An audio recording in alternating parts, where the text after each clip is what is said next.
The coachman reined in his 4 horses and looked off to the right toward a field of rye where some moujiks were sitting beside their cart. The bookkeeper at first started to jump down, but afterward reconsidered, and shouted, imperatively summoning a moujik to the carriage. The breeze which had blown while they were in motion died down when they stopped. The horseflies persisted in sticking to the sweaty horses which kept angrily shaking them off. The metallic sound of the whetting scythes, borne by the breeze across from the telyaga, ceased.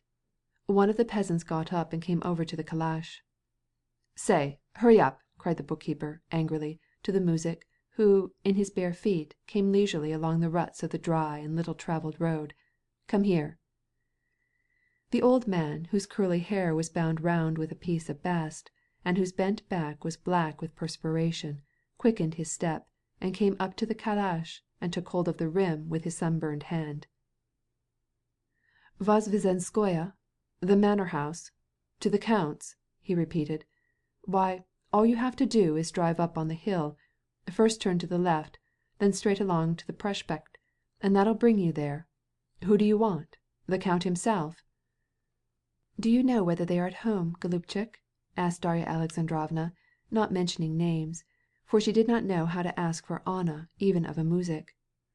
"Must be at home," said the moujik, shuffling along in his bare feet, and leaving in the dust the tracks of his soles with their 5 toes.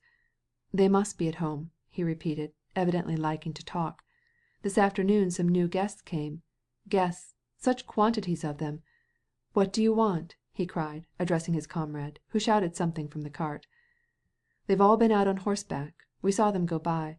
They must be back by this time. But whose folks are you?"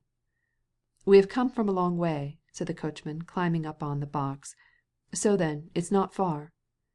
"I tell you, you are almost there. If you drive on," said he, shifting his hand on the rim of the calash. His young comrade, healthy-looking and thick-set, also came up to the carriage. "Do you need any help in getting in the harvest?" he asked. "I don't know, Golubchik." "Well, you understand. You turn to the left and then you'll get there," said the moujik, evidently reluctant to part with the strangers and anxious to talk. The coachman touched up his horses, but they had hardly started ere the moujik cried, "Wait! Hold on!" cried 2 voices together. The coachman reined in again. "There they come! There they are!" cried the moujik. "See what a lot of them!" And he pointed to 4 persons on horseback, and 2 in a char à banc, who were coming along the road. They were Vronsky and his jockey, Veslovsky and Anna on horseback, and the Princess Varvara with Sviazhsky in the char à banc.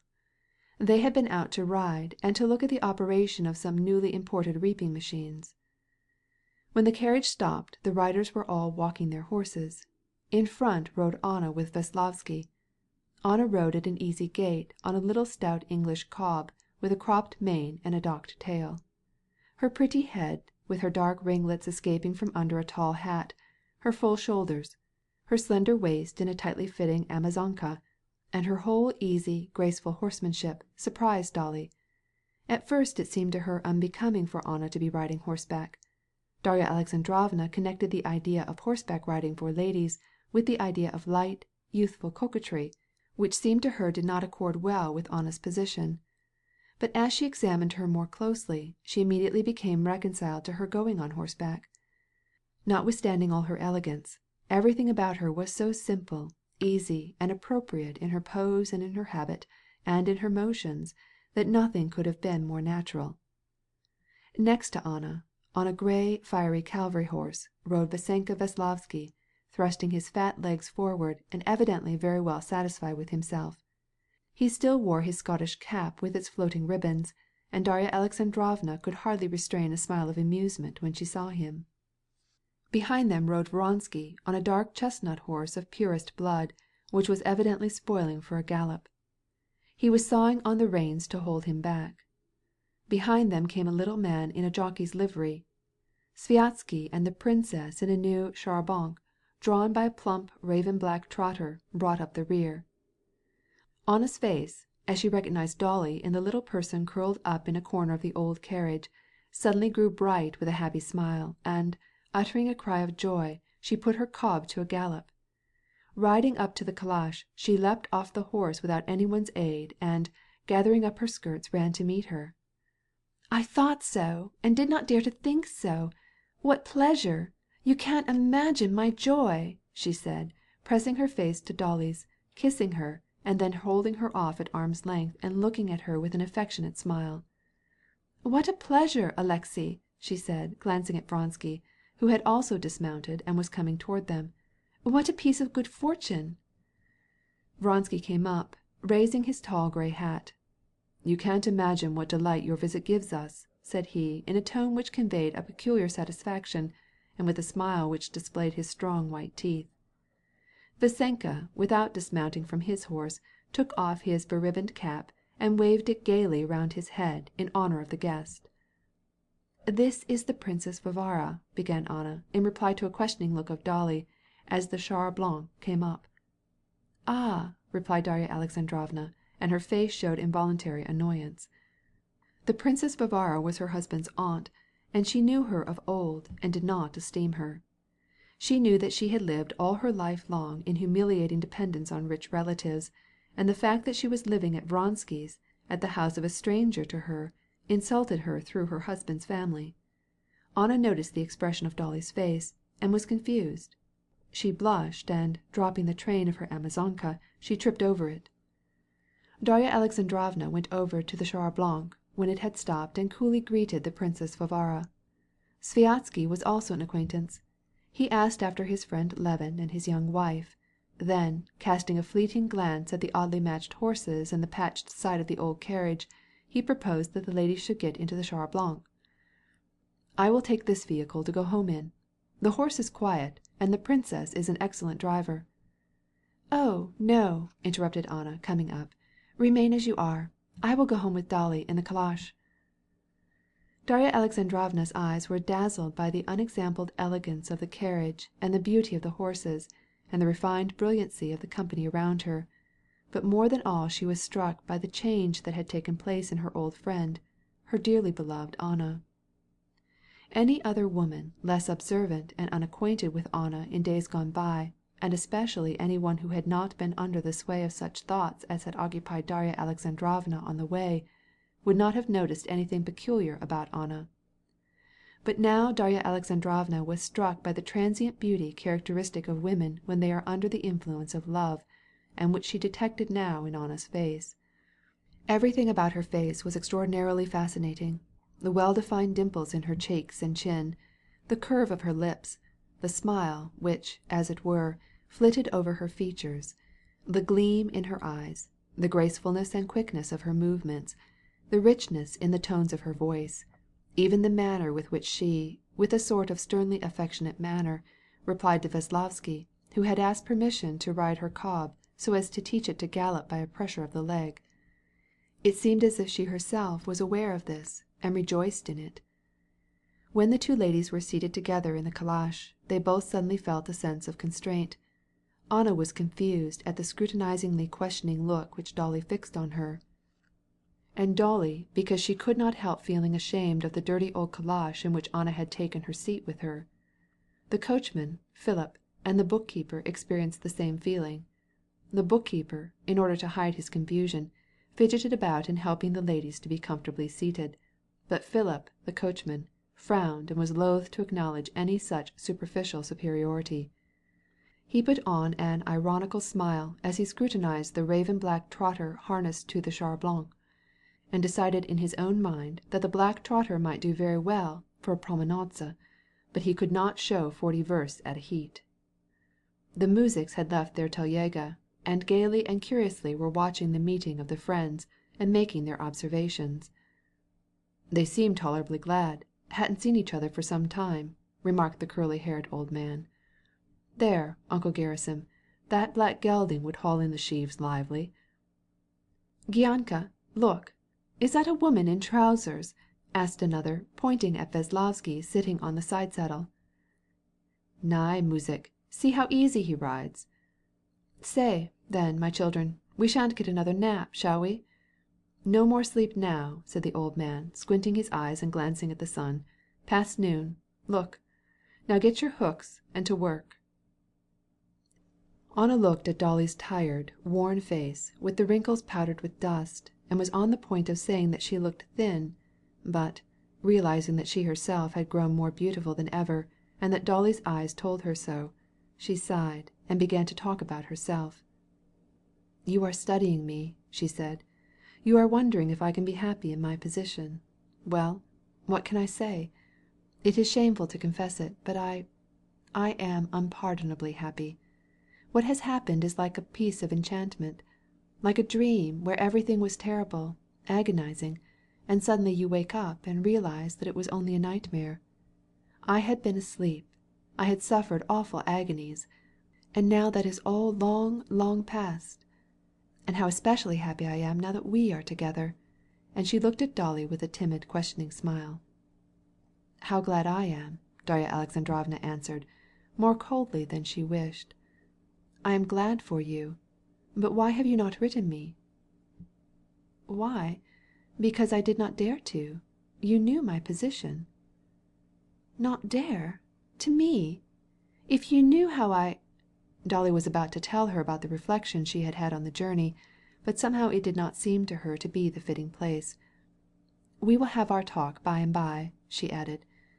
"What is that group of buildings, or little village rather?" she asked, wishing to change the conversation, and pointing to some green and red roofs which appeared through the acacias and lilac trees. But Anna did not reply to her question. "No, no. How do you feel about my position? What do you think of it? Tell me," Anna went on. "I think," began Darya Alexandrovna, but at this instant Vasenka Veslovsky in his short jacket, spurring the cob into a trot with his right leg, and creaking terribly on the leather side saddle, went dashing by them. "It goes, Anna Arkadyevna!" he shouted. Anna did not even look at him, but again it seemed to Darya Alexandrovna that it was impossible to begin on this long conversation in the carriage, and so she said less than she thought. "I do not think about it at all," said she. "I love you and always have loved you, and when we love people so, we love them for what they are, not for what we wish they were." Anna turned her eyes away from her friend's face, half closing them in order to better take in the meaning of the words. This was a new habit which Dolly had never seen in her before. Apparently she interpreted her friend's answer as she wanted, and she looked at Dolly. "If you have any sins, they will all be blotted out by this visit and by your kind words," she said, and Dolly saw that her eyes were dimmed with tears. She silently took her hand. "What are those buildings? What a lot of them!" said Dolly again, after a moment of silence. "Those are the roofs of our buildings, our barns and stables," replied Anna. "Here our park begins. It was all neglected, but Alexei has made it new again. He is very fond of this kind of occupation, and to my great surprise he has developed a passion for farming. Ah, he is a rich nature. Whatever he undertakes he excels in. He not only does not get bored, but he is passionately interested in it. I do not know how, but he is making a capital farmer, so economical, almost stingy, but only in farm ways.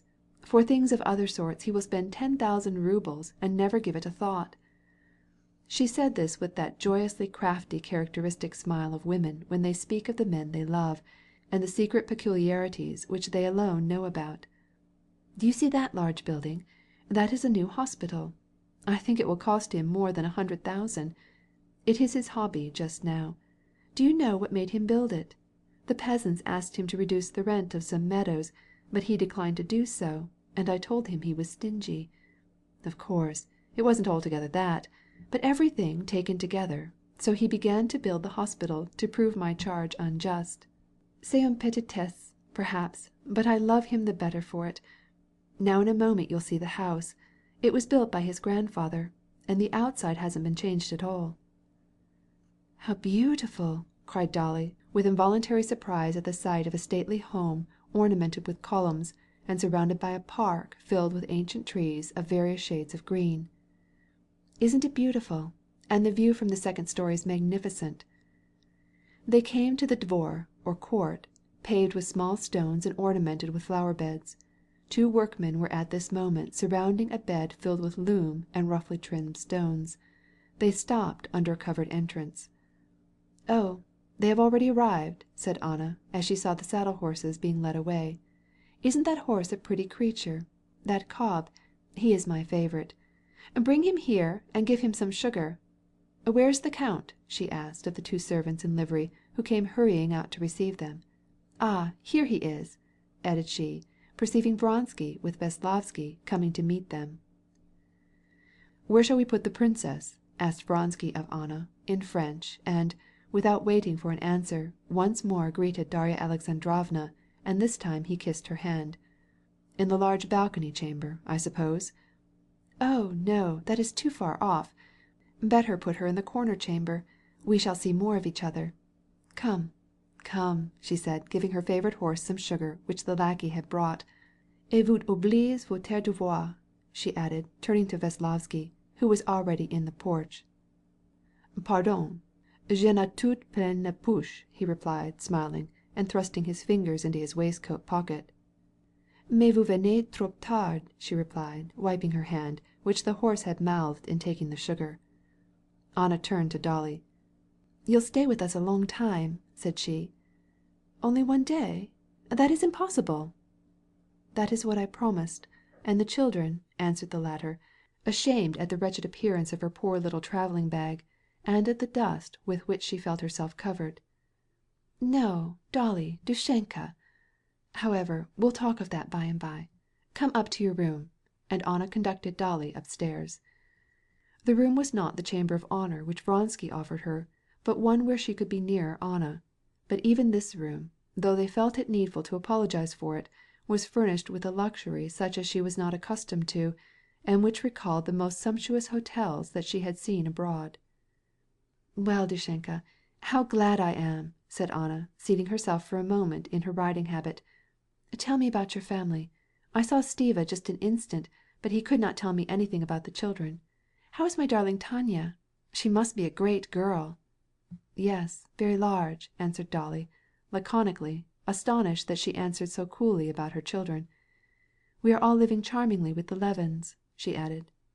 "There, if I had known," said Anna, "that you wouldn't look down on me, you all would have come here. Stiva is an old and good friend of Alexei's," said Anna, blushing. "Yes, but we are so well," began Dolly in confusion. "Well, I am so happy. I talk nonsense. Only, Dushenka, I am so glad to see you," said Anna, kissing her again. "But you would not tell me what you think about me. I want to know all. But I am so glad that you see me just as I am. My only idea, you see, is to avoid making people think that I am making any display. I don't want to make any display. I want simply to live and not do any harm to anyone but myself. Am I not right about it? However, we'll talk of all this at our leisure. Now I'm going to change my dress. I will send you a waiting maid." Darya Alexandrovna, when left alone, examined her chamber with the eyes of a genuine housekeeper. All that she saw as she went through the house, and all that she saw in the room, impressed her by its richness and elegance, and this new European luxury, which she had read about in English novels, she had never seen before in Russia, certainly not in the country. All was new, from the French tapestries to the carpet which covered the whole room, the bed, with its hair mattress, the marble toilet table, the bronzes on the mantel, the rugs, the curtains. All was costly and new. The smart waiting maid who came to offer her services was dressed with much more style than Dolly, and was as costly and new as the whole room. Darya Alexandrovna liked her good breeding, her dexterity, and her helpfulness, but she felt confused at taking out before her poor toilet articles from her bag, especially a mended nightdress, which she had happened to put in by mistake from among her oldest ones. She was ashamed of the very patches and mended places which gave her a sense of pride at home. It was clear that for 6 nightgowns it would take 24 arshins of nain-souk at 65 kopecks, amounting to more than 15 rubles, besides the cost of the trimmings, and these 15 rubles were saved. But in the presence of this brilliant attendant she felt not so much ashamed as awkward. Darya Alexandrovna felt great relief when her old-time acquaintance, Annushka, came into her room to take the place of the dashing chambermaid who was needed by her mistress. Annushka was evidently very glad at the arrival of her mistress's friend, and talked incessantly. Dolly noticed that she was eager to express her opinion about her mistress's position, and about the love and devotion which the count showed to Anna Arkadyevna, but she peremptorily stopped her as soon as she began to talk on this topic. "I grew up with Anna Arkadyevna, and love her more than the whole world. It's not for us to judge her, and she seems to love—" "Please have these washed, if it is possible," said Darya Alexandrovna, interrupting her. "I will do so. We have 2 women especially for the laundry, but the washing is done all by machinery. The count looks out for everything. He is such a husband." Dolly was glad when Anna came in and put an end to the babbling Annushka's confidences. Anna had put on a very simple batiste gown. Dolly noticed particularly this simple gown. She knew what this simplicity meant, and how much money it represented. "An old acquaintance," said Anna to Annushka. Anna was now no longer confused. She was perfectly calm and self-possessed. Dolly saw that she was now entirely free from the impression which her coming had at first produced, and had assumed that superficial tone of indifference which, as it were, closed the door to the expression of real thought and feeling. "Well, and how is your little daughter?" asked Dolly. "Annie?" for so she called her daughter Anna. "Very well. Her health is much better. Should you like to see her? Come, and I'll show her to you. We have had great trouble with her," she went on to relate. "We had an Italian for her nurse. Good, but so stupid. We wanted to send her back, but the little thing is so much attached to her, we still keep her." "But how have you done about—" began Dolly, wishing to ask about the child's name, but, as she saw Anna's countenance grow suddenly dark, she changed the ending of the question. "Have you weaned her?" Anna understood. "That is not what you were going to ask. You were thinking of the child's name, weren't you? This torments Alexey. She has no name. That is, she is a Karenin." And she closed her eyes so that only the lashes were visible. "However," she added, her face suddenly lighting up again, "we will talk about all that. Come, I'll show her to you. Elle est très gentille. She is already beginning to creep." In the nursery there was the same sumptuousness as had struck Darya Alexandrovna throughout the rest of the house, only to an even higher degree. There were baby coaches imported from England, and instruments for teaching children to walk, and a peculiarly arranged divan like a billiard table for creeping. Bath tubs, swings, all were new, beautiful, solid, of English make, and evidently very costly. The room was large, very high-studded, and light. When they entered, the little girl, with only her shirt on, was seated in an armchair by the table, and was eating her broth and spilling it all over her bosom. A Russian maidservant who assisted in the nursery was helping her, and at the same time was apparently herself eating. Neither the Italian nurse nor the nursemaid was present. They were in the next room, and could be heard talking together in a strange French jargon, which was the only means they had of communicating their ideas to each other. The English maid, a tall, sprucely dressed woman with a disagreeable face and an untrustworthy expression, came into the doorway shaking her light brown curls as soon as she heard Anna's voice, and immediately began to offer her excuses, although Anna had not chidden her. At every word Anna spoke the English maid would several times repeat the phrase, "Yes, my lady." The dark-browed, dark-haired, rosy little girl, with her strong, pretty little form, very much pleased Darya Alexandrovna in spite of the unfriendly look with which she gazed at the stranger. Her healthy appearance also pleased her, and her way of creeping. Not one of her own children had learned so early to creep. This little girl, when she was put down on the carpet and her dress was tucked up behind, was wonderfully beautiful. With her brilliant black eyes she gazed up at her elders like a pretty little animal, evidently delighting in the fact that they admired her, and she smiled. And, putting out her legs sideways, she energetically crept about, now going swiftly backwards, and again darting forward, and clutching things with her little fingers. But the whole atmosphere of the nursery, and especially the English maid, struck Darya Alexandrovna very unpleasantly. Only by the supposition that no respectable person would consent to serve in a household as irregular as Anna's could she understand how Anna, with her knowledge of people, could be willing to put up with such an unsympathetic, vulgar maid. Darya Alexandrovna, after a few words, observed that Anna, the nurse, the maid, and the child were not much wanted to each other, and that the mother was almost a stranger in this part of the house. She wanted to find a plaything for the little girl and did not know where it was kept. Strangest of all, in answering the question how many teeth the child had, she made a mistake, and did not know anything about the last two. "It is always a grief to me that I am so useless here," said Anna, as they went out, holding up the train of her dress so that it should not catch on any of the toys by the door. It was not so with my oldest. "I thought, on the contrary," began Dolly timidly. "Oh no, you know that I have seen Serosa again," she said, half shutting her eyes and looking fixedly before her, as if she sought for something far away. "However, we'll talk about that by and by. You can't believe. But I am like a person dying of starvation, who finds a banquet before her, and does not know what to begin with. You and the talk I am going to have with you are this banquet for me. With whom could I speak openly if not with you? I don't know what topic to take up first." "I shall not spare you anything. I must tell you all." "Well, I want to give you a sketch now of the people you will meet here," she began. "First, the Princess Varvara. You know her, and I know your opinion and Stiva's in regard to her. Stiva says her whole aim of life consists in proving her preeminence over Aunt Katerina Pavlovna. That's all true of her, but she is good, I assure you, and I am so grateful to her. At Petersburg there was a time when un chaperon was indispensable. Then she came along just in time. It is really true. She is good. She made my position much easier. I see you don't know how difficult my position was, there in Petersburg," she added. "Here I am very comfortable and happy. But about this afterward.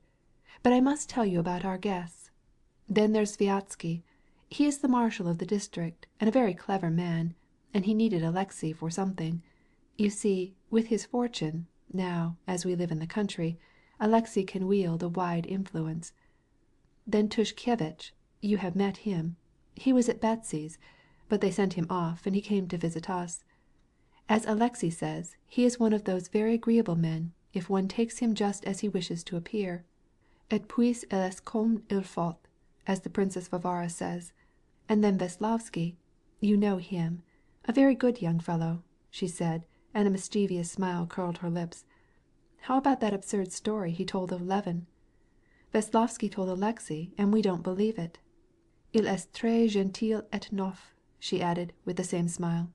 "I have to entertain all these people, because men need amusement, and Alexei needs society, and we have to make it lively and gay, so that Alexei won't want something new. We also have with us the superintendent. He is a German, a very good man, who understands his business. Alexei has great esteem for him. Then there's the doctor, a young man who is not exactly a nihilist, but, you know, he eats with his knife, but a very good doctor. Then the architect, un petit coeur." "Well, Princess, here we have Dolly, whom you wish so much to see," said Anna, as she and Darya Alexandrovna came out on the great stone terrace where the Princess Varvara was sitting in the shade, with her embroidery frame in front of her, making a chair cover for Count Alexei Kirillovitch. "She says that she does not want anything before dinner, but supposing you order luncheon brought in, while I go and find the gentleman." The Princess Varvara gave Dolly a gracious and somewhat condescending reception, and immediately began to explain that she had come to live with Anna because she loved her more than her sister, Katerina Pavlovna. That was the aunt that had superintended Anna's education. And because, now when all were abandoning Anna, she considered it her duty to help her at this trying period of transition. "Her husband is going to grant her a divorce, and then I shall go back to my solitude, but, however painful it may be, I shall stay here for the present, and not imitate the example of others. And how kind you are! How good of you to make this visit! They live exactly like the very best married people. Let God judge them. It is not for us.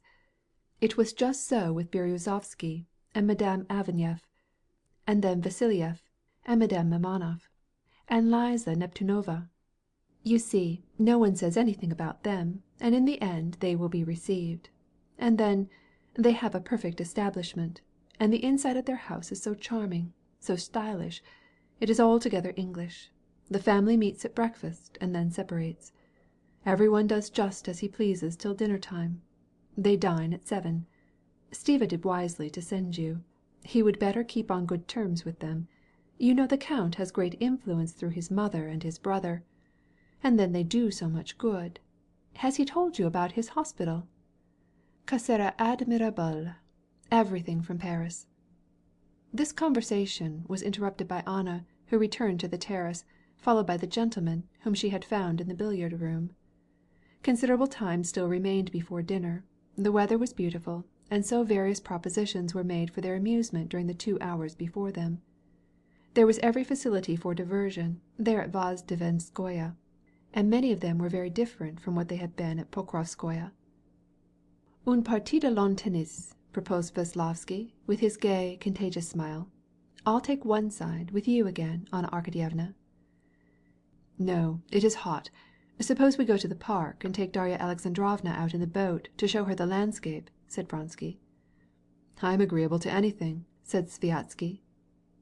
"I think Dolly would like to do that better than anything else," said Anna. "So then, the boat ride it is." That having been decided, Veslovsky and Tushkevitch went to the landing, agreeing to get the boat ready, and the two couples took the path to the park. Anna walked with Sviazhsky, and Dolly with Vronsky. Dolly was somewhat confused and embarrassed by this absolutely novel environment in which she found herself. Abstractedly, theoretically, she not only justified but even approved of Anna's conduct. Like the majority of irreproachably virtuous women, wearying often of the monotony of a virtuous life, Dolly from a distance excused illicit love, and even envied it a little.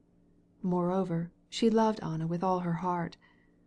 But in reality, finding her among these strangers, with their fashionable ways, which were quite novel to her, she was thoroughly ill at ease.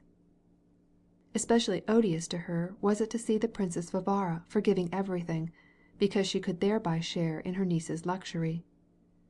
Abstractedly and on general principles, Dolly excused Anna's conduct. But the sight of the man for whom she had taken this step was unpleasant to her.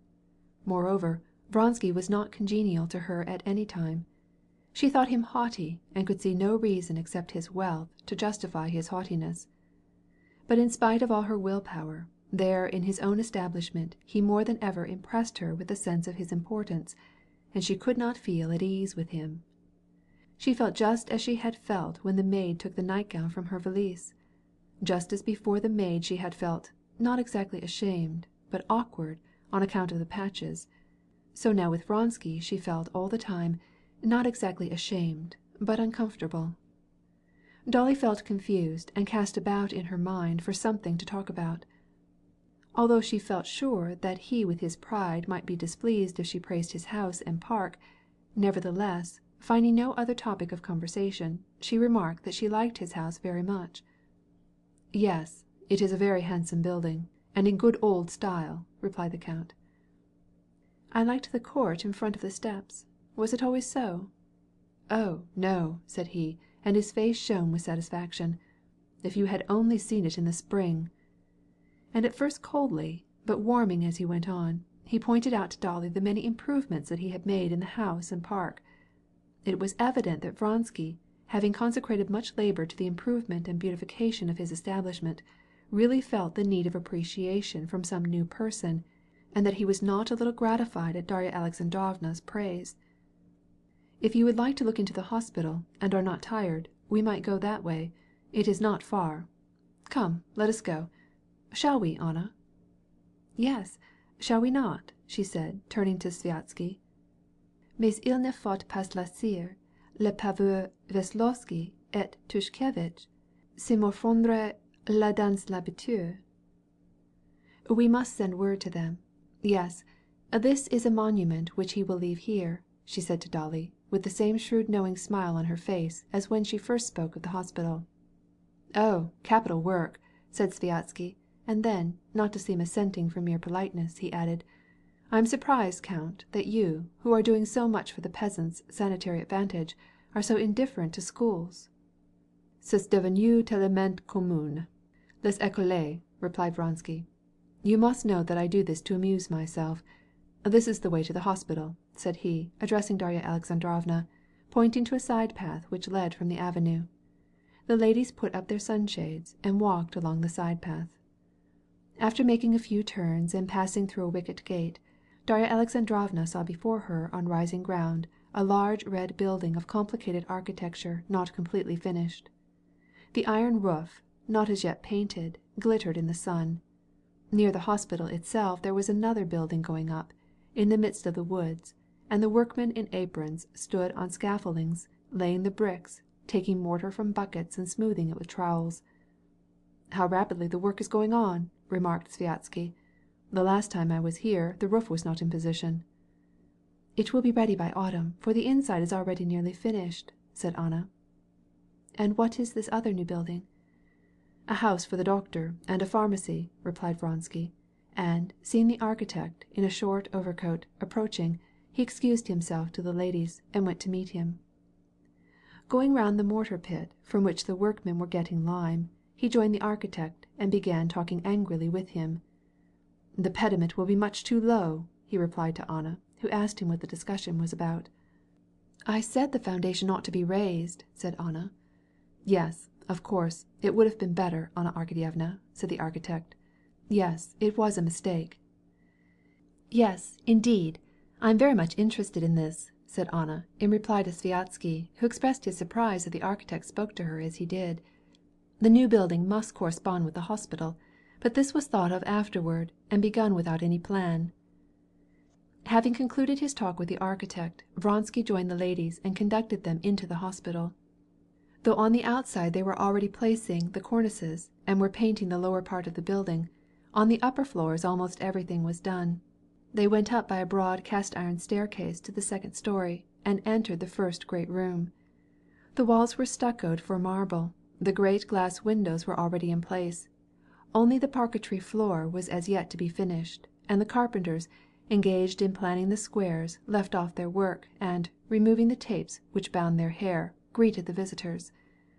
"This is the reception room," said Vronsky. "In this there will not be much besides the desk, a table, and a cupboard." "Here, come this way. Don't go near the window," said Anna, touching the paint to see if it was dry. "Alexey, the paint is beginning to dry." From the reception room they went into the corridor. Here Vronsky explained the new system of ventilation. Then he showed them the marble bathrooms and the beds with extra spring mattresses. Then he showed them one after another the wards, the laundry, then the heating apparatus, then the noiseless barrows for wheeling articles along the corridors, and many other contrivances. Dolly was simply amazed at the sight of so many novelties, and, wishing to understand it thoroughly, she asked a great many questions, which Vronsky answered with the greatest alacrity. "Yes, I think this hospital will be the only one of its kind in Russia," remarked Sviazhsky. "Shall you not have a lying-in department?" asked Dolly. "That is so necessary in the country. I have often thought—" In spite of his politeness, Vronsky interrupted him. "This is not an obstetrical institution, but a hospital, and is meant for all except infectious diseases," said he.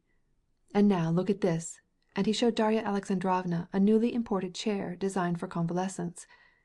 "Will you look at it, please?" He sat down in the chair and began to move it along. "He can't walk, or he is still weak, or he has a lame leg, but still he must have the air, so he goes outside and enjoys himself."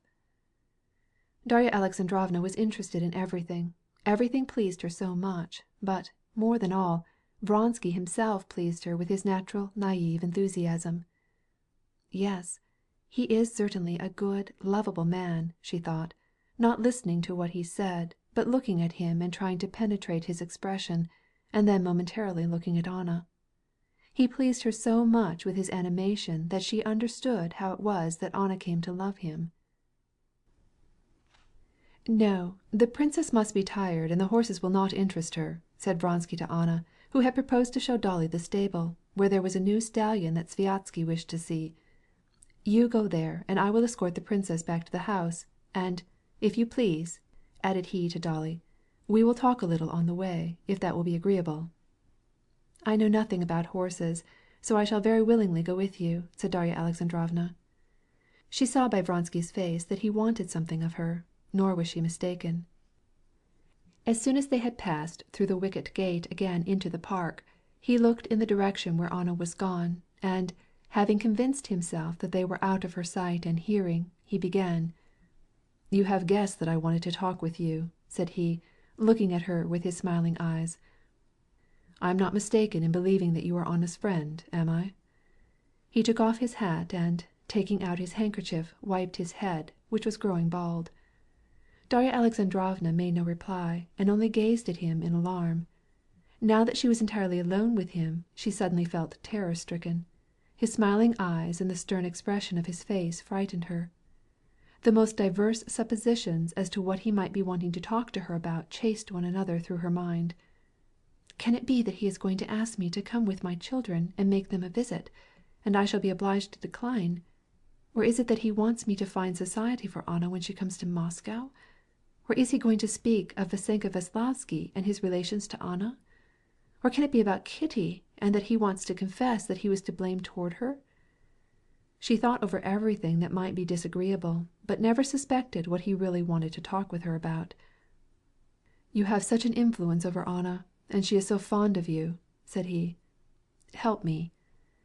Darya Alexandrovna looked timidly and questioningly into Vronsky's energetic face, which, as they passed under the linden trees, was now lighted up by the flecking sunbeams, and then again darkened by the shadows, and she waited for him to proceed. But he, catching his cane in the paving stones, walked in silence by her side. "Of all Anna's friends, you are the only one who has come to see her. I do not count the Princess Varvara. I know very well it is not because you approve of our position. It is because you love Anna, and, knowing the cruelty of her position, want to help her.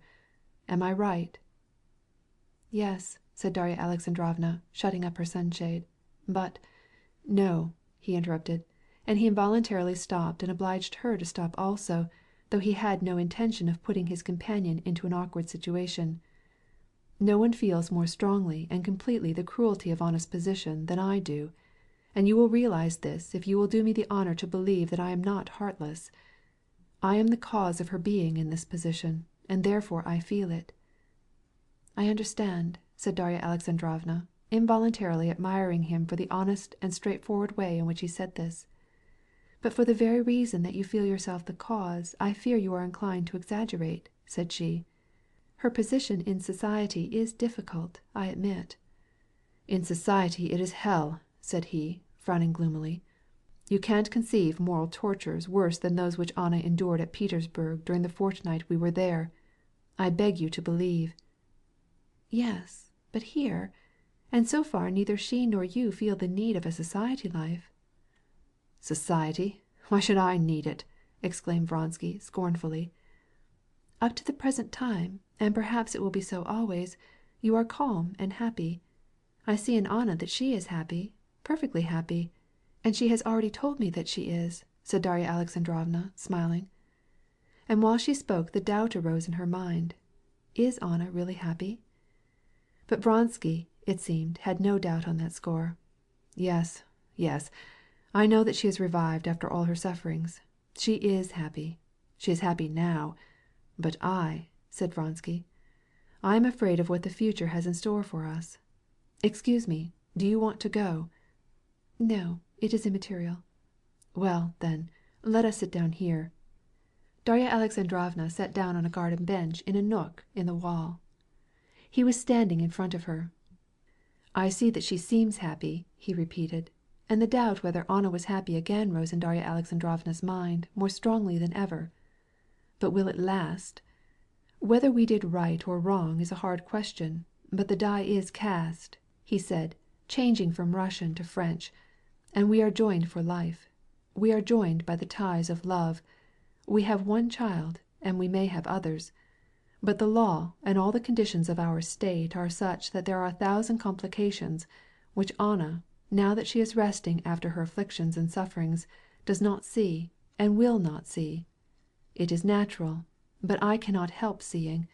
My daughter, according to the law, is not my daughter, but Karenin's, and I do not like this falsehood," said he, with an energetic gesture of repulsion, and looking at Darya Alexandrovna with a gloomy, questioning face. She did not reply, but simply looked at him. He continued, "Tomorrow a son may be born, my son, and by law he would be a Karenin, and could inherit neither my name nor my property, and, however happy we were here at home, and however many children we had, there would be no legal connection between me and them. They would be Karenins. You understand the cruelty, the horror of this state of things? I try to explain this to Anna. It irritates her. She will not understand me, and I cannot tell her all. Now look at the other side. I am happy in her love, but I must have occupation. I have taken up my present enterprise, and I am proud of it, and consider it far more beneficial than the occupations of my former comrades at the court and in the service. And certainly I would not change my occupation for theirs. I work here, on my own place, and I am happy and contented, and we need nothing more for our happiness. I love my activity. Cela n'est pas un pis-aller, far from it." Darya Alexandrovna noticed that at this point of his explanation he became entangled, and she did not understand very well his sudden pause, but she felt that, having fairly begun to speak of his intimate affairs concerning which he could not talk with Anna, he would now make a full breast of it, and that the question of his activities in the country belonged to the same category as his relations to Anna. "And so I keep on," he said, growing more cheerful again. "The chief thing is that when one works one must have the persuasion that what one has done will not die with him, that he will have heirs, but I have none. Conceive the feelings of a man who knows that his children and those of the wife he worships do not belong to him, that they belong to a man who hates them and would never recognize them. Isn't it horrible?" He was silent and deeply moved. "Yes, of course," said Darya Alexandrovna. "I understand this, but what can Anna do?" "Well, that brings me to the purpose of this talk," said the count, controlling himself with effort. "Anna can get a divorce. It depends on her. If we are to petition the emperor to legitimize the children, a divorce is essential. But that depends on Anna. Her husband consented to that, and your husband had it all arranged some time ago. And I know that he now would not refuse. All it requires is for Anna to write to him. He said up and down that he would consent if Anna would apply for it. Of course," he added, frowning, "this condition is one of those Pharisaic cruelties of which only heartless people are capable. He knows what torture all remembrance of him has for her, and so he exacts this letter from her. I understand that it is painful to her, but the reasons are so imperative that she ought to be above these exsensible sensibilities. Her happiness is involved, as well as her children's. I don't speak about myself, though it is painful, very painful to me," said he, with a wrathful expression against whoever was responsible for this state of things. "And this is why I make bold to apply to you, princess, as to a very anchor of salvation. Help me to persuade Anna of the need of getting a divorce." "Why, of course I will," said Darya Alexandrovna gravely, for she vividly recalled her last meeting with Alexey Alexandrovitch. "Of course I will," she replied resolutely, as she thought of Anna. "Exert your influence on her and induce her to write the letter.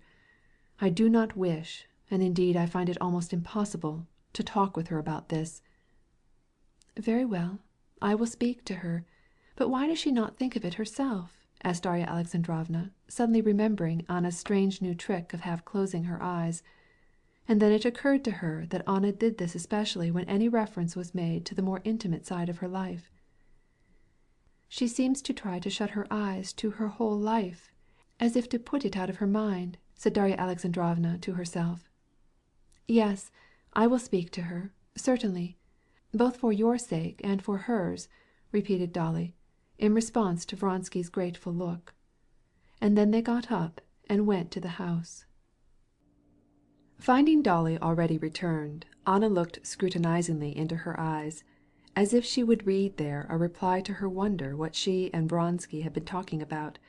But she asked no questions. "Dinner is nearly ready, and we have hardly seen each other. I count on this evening, but now I must go and change my gown. I suppose you'd like to do the same. One gets so soiled after such a walk." Dolly went to her room and felt ridiculous. She had no change to make, since she had worn her best gown, but, in order to make some change in her toilet in honor of dinner, she asked the maid to brush the dust off. She changed her cuffs and put on a fresh ribbon, and put some lace in her hair. "It's all I could do," she said laughingly to Anna, who came to her, dressed in a third but very simple costume. "Well, we are very formal here," said Anna, in apology for her elegant attire. "Alexei is so glad that you came. I believe he has fallen in love with you," she added. "I hope you are not tired."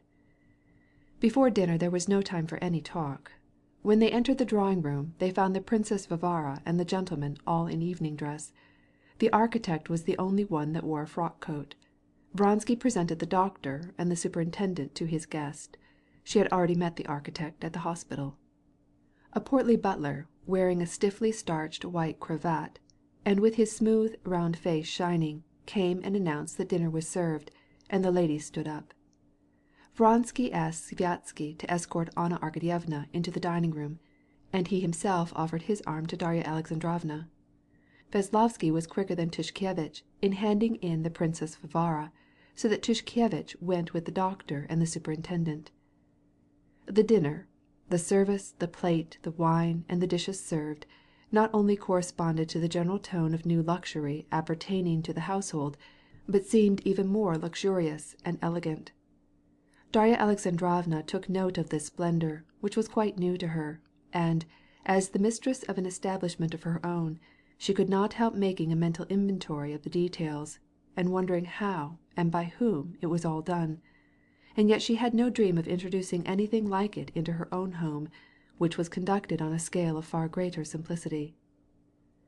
Vasenka Veslovsky, her own husband, and even Sviazhsky, and many more men whom she knew, had never carried out anything like this, and every one of them believed in the dictum that the master of a well-regulated household always desires to make his guests imagine that the elegance and comfort surrounding them are not any trouble to him, but come about spontaneously.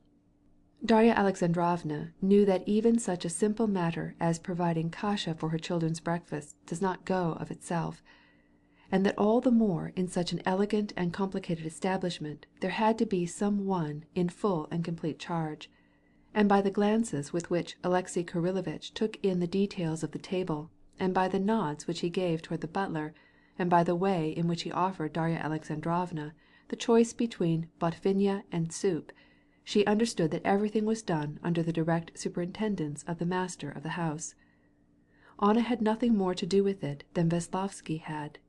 She and Sviazhsky, the princess and Veslovsky, were only guests, gaily and thoughtlessly taking advantage of what was done for them.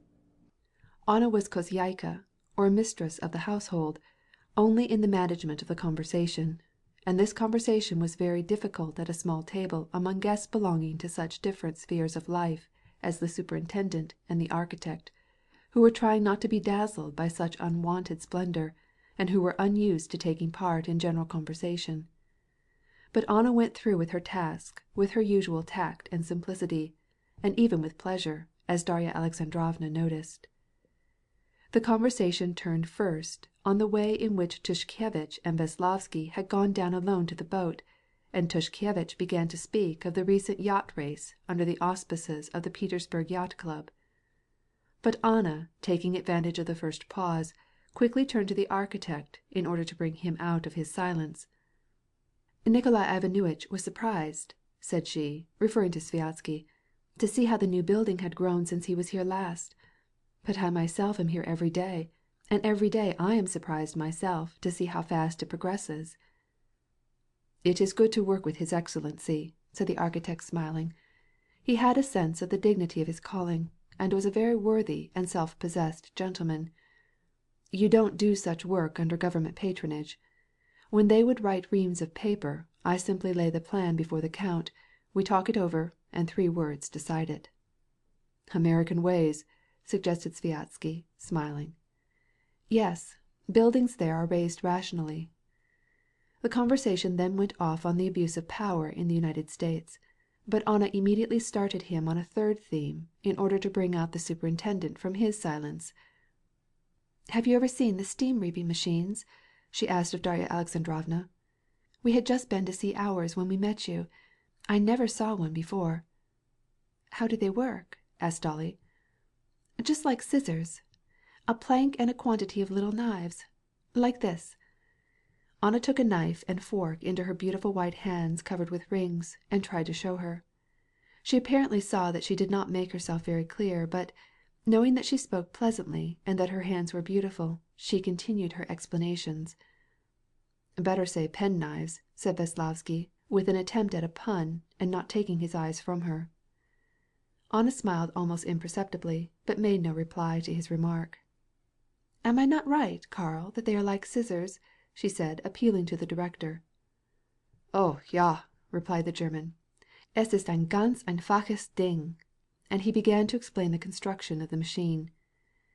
"It is too bad that it doesn't bind the sheaves. I saw one at the Vienna Exposition. It bound them with wire," said Sviazhsky. "That kind would be much more convenient." "Es kommt darauf an. Der Preis von Draht muss auch gerechnet werden."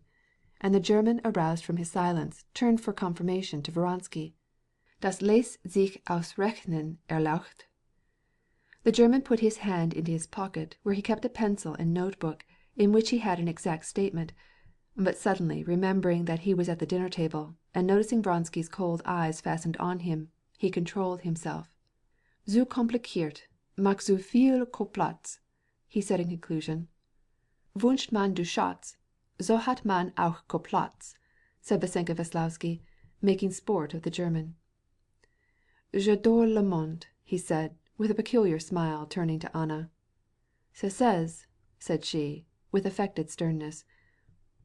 "We expected to find you on the field," she said to the doctor, who was somewhat infirm. "Were you there?" "I was there, but I evaporated," replied the doctor, with a melancholy attempt at a jest. "It must have been a beautiful motion." "Magnificent." "Well, and how did you find your old woman? I hope it isn't the typhus." "Whether it is typhus or not I can't tell yet, but—" "How sorry I am," said Anna, and having thus shown her politeness to the dependents, she turned again to her friends. "At any rate, it would be pretty hard to reconstruct a machine by following your description, Anna Arkadyevna," said Sviazhsky. "No, why so?" said Anna, with a smile which intimated that she knew there was something charming in her description of the construction of the reaping machines, and that even Sviazhsky had noticed it. This new trait of youthful coquetry struck Dolly unpleasantly. "Still, in architecture, Anna Arkadyevna's knowledge is very remarkable," said Tushkevitch. "Well, yesterday evening I heard Anna Arkadyevna making some wise remark about plinths," said Veslovsky. "Would you find me doing that?" "There is nothing remarkable in that, when one keeps one's eyes and ears open," said Anna. "But don't you know what houses are built of?" Darya Alexandrovna perceived that Anna was not pleased with this tone of badinage which she and Veslovsky kept up, but that she fell into it involuntarily. In this respect Vronsky behaved exactly the opposite to Levin. He evidently attributed not the least importance to Veslovsky's nonsense, but, on the contrary, encouraged this jesting. "Well, tell us, Veslovsky, what they use to fasten stones together." "Cement, of course." "Bravo! And what is cement made of?" "Well, it is something like gruel." "No, a sort of mastic," said Veslovsky, amid general laughter. The conversation among the guests, with the exception of the doctor, the superintendent, and the architect, who generally kept silence, went on without cessation, now growing light, now dragging a little, and now touching to the quick. Once Darya Alexandrovna was touched to the quick, and felt so provoked that she grew red in the face, and afterwards she wondered if she made any improper or unpleasant remark. Sviazhsky spoke of Levin, and told of some of his strange opinions in regard to machines being injurious to Russian agriculture. "I have not the pleasure of knowing this Mr. Levin. Probably he has never seen the machines he criticizes. But But if he has seen and tried, they must have been Russian ones, and not the foreign make. What can be his views?" "Turkish views," said Veslovsky, smiling at Anna. "I cannot defend his opinions," said Dolly, reddening. "But Levin is a thoroughly intelligent man, and if he were here he would know what answer to make you. But I can't." "Oh, I am very fond of him, and we are excellent friends," said Sviazhsky, smiling good-naturedly. "Mais pardon, il est un petit pétoc. For example, he considers the Zemstvo and the justices of the peace, everything, entirely useless. We'll have nothing to do with them." "It's our Russian indifference," exclaimed Vronsky, filling his goblet with ice water from a carafe. "Not to feel the obligations which our privileges impose on us, and so ignore them." "I don't know anyone who is more strict in the fulfillment of his duties," said Dolly, irritated by Vronsky's superior tone. "I, on the contrary," continued Vronsky, evidently somewhat piqued by this conversation. "I, on the contrary, am very grateful, as you see, for the honor which has been done me, thanks to Nikolai Ivanovitch," he referred to Sviazhsky, "in my appointment as honorary justice of the peace. I consider that for me the duty of going to the sessions of the court, of judging the affairs of a muzhik, are as important as anything that I could do, and I shall consider it an honor if you elect me a member of the town council. This is the only way that I can repay society for the privileges I enjoy as a landed proprietor. Unfortunately, the influence which the large landed proprietors ought to wield is not fully appreciated." Vronsky's calm assurance that he was in the right seemed very strange to Darya Alexandrovna. She knew that Levin, whose opinions were diametrically opposite, was equally firm on his side, but she loved Levin, and so she was on his side. "So we can depend on you at the next election, can we?" said Sviazhsky. "But we ought to leave earlier, so as to get there by the 8th. Will you do me the honor to go with me, Count?" "I pretty much agree with your beau-frère," said Anna, "though for different reasons," she added, with a smile. "I'm afraid that nowadays we are getting to have too many of these public duties, just as in old times there were too many chinovniks, and there was a chinovnik for everything. So now everyone is becoming a public functionary. Alexei has been here 6 months, and is already a member of 5 or 6 different public commissions, wardenship, judge, town councilman, juryman, I don't know what else. Du train que cela va, all his time will be spent on it. And I am afraid if these things are multiplied so, that it will be only a matter of form. You have ever so many offices, Nikolai Ivanovitch, have you not? At least 20, haven't you?" she asked, turning towards Sviazhsky. Anna spoke jestingly, but in her tone there was a shade of irritation. Darya Alexandrovna, who was watching Anna and Vronsky attentively, immediately noticed it. She saw also that the count's face assumed a resolute and obstinate expression, and that the Princess Varvara made haste to talk about some Petersburg acquaintances, so as to change the subject. And, remembering what Vronsky had told her in the garden about his pleasure in activity, she felt certain that this conversation about public activities had something to do with a secret quarrel between Vronsky and Anna. The dinner, the wines, the service, were luxurious, but everything seemed to Darya Alexandrovna formal and impersonal, like the state dinners and balls that she had seen, and on an ordinary day and in a small circle it made a disagreeable impression on her. After dinner they sat down on the terrace. Then they began to play lawn tennis. The players, dividing into 2 sides, took their places on the carefully rolled and smoothly shaven croquet ground, on which the net was stretched between gilded posts. Darya Alexandrovna was invited to play, but it took a long time before she learned how, and when she got an idea of the game she felt so tired that she went and sat down by the Princess Varvara and only watched the players. Her partner, Tushkevich, also ceased playing, but the others continued the game a long time. Sviazhsky and Vronsky both played very well and earnestly. They followed the tennis ball with quick eyes as it was sent from one side to the other, not wasting their energies and not getting confused, skillfully running to meet it, waiting till it should bound, and with a good aim and perfect accuracy catching it on the racket and sending it over the net. Veslovsky played worse than the others. He got too much excited, but nevertheless by his gaiety he kept up the spirits of the other players. His jests and shouts never ceased. Like the other men, by the advice of the ladies he took off his coat and played, and his tall, well-shaped figure in his shirt-sleeves, and his ruddy, warm face, and his violent motions made a pleasant picture to remember. When Darya Alexandrovna that night lay down in her bed, as soon as she closed her eyes, she saw Vassenka Veslovsky dancing about on the croquet ground. But while they were playing, Darya Alexandrovna did not feel happy. She was displeased with the frivolity which Vassenka Veslovsky and Anna still kept up while they were playing. Nor did such a childish game played by grown men and women by themselves, without children, seem natural or sensible. But lest she should destroy the pleasure of the others, and so as to pass away the time, she rested a little while, and then took part in another game, and made believe that she was gay. All that day it seemed to her as if she were acting in a comedy with better actors than herself, and that her bad acting spoiled the whole piece. She had come intending to stay for 2 days if they urged her, but in the evening, during the game of tennis, she made up her mind to go home the next day.